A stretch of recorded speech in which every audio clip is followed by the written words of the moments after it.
Number plate किधर है? Licence बना हुआ है? नहीं बना है नहीं। अभी ये ऑनलाइन चालान हो रहा है, आपको पे कर लेंगे? चालान ये है, एक तो दोनों राइडर हेलमेट पहनेंगे, ठीक है? दोनों मोबाइल दे दें।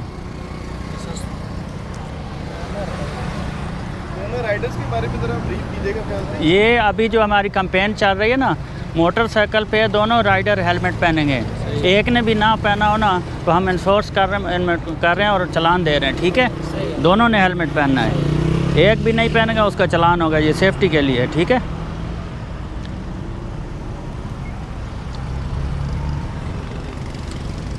किधर रहते हैं?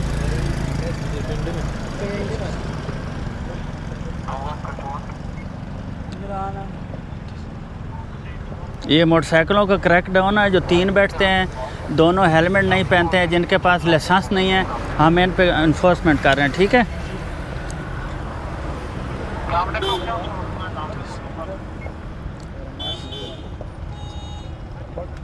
अपना मोबाइल नंबर बोलें बच्चे।